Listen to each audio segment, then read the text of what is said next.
Hi everyone. So in today's video, we'll be discussing regarding the concept for law of dominance. See, law of dominance was being given by Mendel, and according to Mendel, he says that when a pair of alleles are brought together in a hybrid, the dominant allele expresses by suppressing the recessive allele. So that is a law of dominance.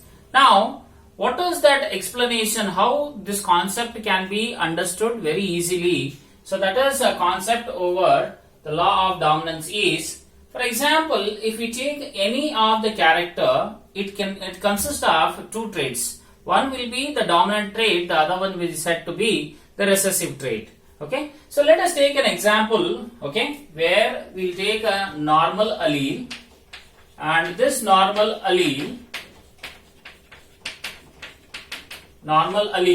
will produce a normal enzyme,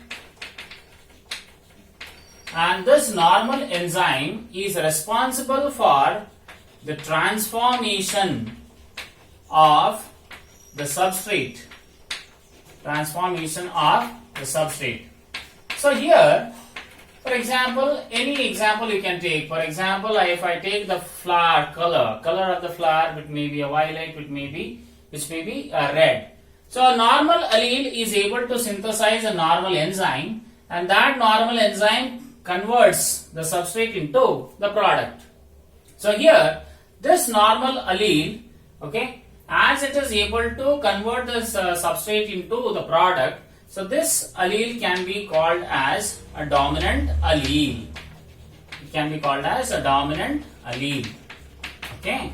Now, and another allele. See, generally, as you know, there are two alleles which are being controlling a character. Now, if I take one, I have taken as a normal allele, and that is being regarded as a dominant allele because it is synthesizing normal enzyme. Now, if I take the other one as a modified allele. Now, why I am taking here it as a modified allele is this allele may have undergone mutation or it has been changed. So, thereby I am writing it as a modified allele. So, this modified allele, okay, it produces or it has three instances where this modified allele may produce less efficient enzyme. It may produce less efficient enzyme, okay, or a normal enzyme. So, which is equivalent to that of the normal allele, which means it also produces the normal enzyme, and that helps in the transformation of the substrate into the product.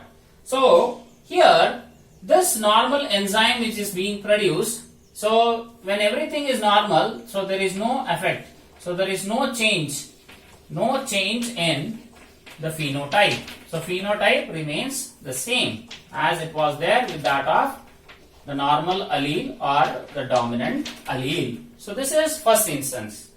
In the second instance, okay, this modified allele may produce a non-functional enzyme.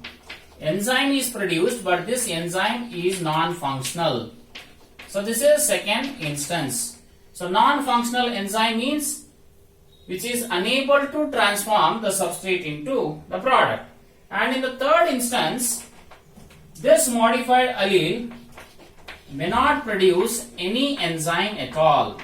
No enzyme. Okay. Now, in the first instance, which is equivalent, modified allele is producing less efficient enzyme or normal enzyme. So, this is equivalent to that of the normal allele. So, there is no change in that of the phenotype. But, in the second and third instances, what you are able to see is when there is synthesis of a non-functional enzyme or no enzyme at all, so this definitely affects the phenotype. The phenotype of the individual will get changed. So here, as the allele, the modified allele is producing non-functional enzyme or no enzyme at all, so this enzyme, this allele can be regarded as a recessive allele. So now, when this dominant allele or normal allele and this modified allele, okay, when they are being brought together in a hybrid, so this dominant allele expresses over the recessive allele, and thereby whatever the dominant character will be there, so that will be expressed in the progeny. So this is a concept for the law of dominance, where a modified allele, if it produces non-functional enzyme or no enzyme, then it is being regarded as a recessive allele, which is being suppressed by the dominant allele whenever these two are present in a hybrid or in a heterozygous condition. Right. Next is, apart from this, is the incomplete dominance. Incomplete dominance was discovered by Karl Correns in the year 1903, and Karl Correns is basically a German botanist, means he is from Germany, and what Karl Correns explains about the incomplete dominance is, whenever a pair of alleles are brought together in a hybrid, the dominant allele fails to express completely over the recessive allele. And whenever this dominant allele is failing to express over the recessive, it is able to produce an intermediate phenotype. See here, in the law of dominance, Mendel never explained about mixing. So blending, there was no blending according to the Mendel. But according to Karl Correns, he says the dominant allele, when it fails to express completely over the recessive, there is mixing of the parental characters. Okay, so that is being incomplete dominance, which was being seen by the Karl Correns in the plant that is called as Mirabilis jalapa or 4 o'clock plant, and a similar experiment with that of Antirnum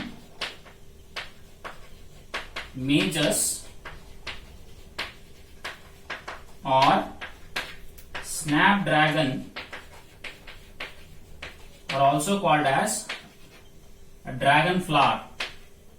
Okay, so in these plants, Karl Correns noticed and expressed about incomplete dominance, which was being completely deviating from the Mendel's law of dominance. Now, this incomplete dominance is also regarded as a blending inheritance or mixed inheritance or mosaic inheritance. Why blending? Because as the dominant allele is partially expressing or incompletely expressing over the recessive, so there is blending or mixing is being taking place. So how to understand this particular incomplete dominance? So that is by, when Karl Correns selected the flower that is Mirabilis jalapa, so he noticed that there were two types of flowers which were being seen in case of the Mirabilis jalapa. One is the red flower and the other one is the white flower. So we'll write here parental phenotype. Okay. So when Karl Correns crossed red flowers with the white flowers, so what he obtained? So that we'll discuss. So parental genotype is the next one. So red flowers are dominant, so they are being written as capital R, and white flowers is recessive, so that will be small r and small r. So next is regarding the gametes. Okay, so capital R forms one gamete and another allele will form another gamete. Similarly, small r with one gamete and another small r forms another gamete. So when these gametes are being fused with these gametes, what we get in the F1 generation, we'll see here. So this one gamete with that, similarly with the other one. Okay. So capital R, small r, capital R, small r, similarly the other. So here, when the red flowers were being crossed with the white flowers, okay, so there was formation of capital R and small r genotype. According to Mendel, capital R, small r consist of the dominant and recessive allele, where the dominant allele will express completely over the recessive. Thereby, according to Mendel, F1 generation should have all the red flowers. But according to Karl Correns, which was what he noticed was all the flowers which were being produced in the F1 generation, so they were pink. So this is an intermediate phenotype which is being produced. See, it is neither red like a dominant character, nor it is white like a recessive character, but it is intermediate. Why? Because this dominant allele is incompletely, it is not completely dominating over the recessive allele. So thereby, this recessive allele is also expressing and the dominant allele is expressing partially. Thereby, the intermediate phenotype will be seen that all the 100% of the flowers which are produced in the F1 generation, so those are pink in color. Now, thereafter, when Karl Correns selfed them or self-hybridized them, okay, so capital R into capital R. So when the selfing of the F1 generation was being done, okay, so gametes, so capital R, small r, similarly capital R, small r. So when these gametes were being crossed, what was being obtained was the F2 generation. So to write this F2 generation, we'll use the checker box here. So capital R, small r, capital R, small r. So here, we'll write the gametes, male and female. Thereafter is crossing. So capital R, capital R, capital R, small r, capital R, and lastly small r. Okay. Now, if you look after the phenotypes of the F2 generation, capital R is the red flowers according to the parent homozygous dominant. So capital R, small r, so that is the pink, and small r are again the parental recessive, that is white.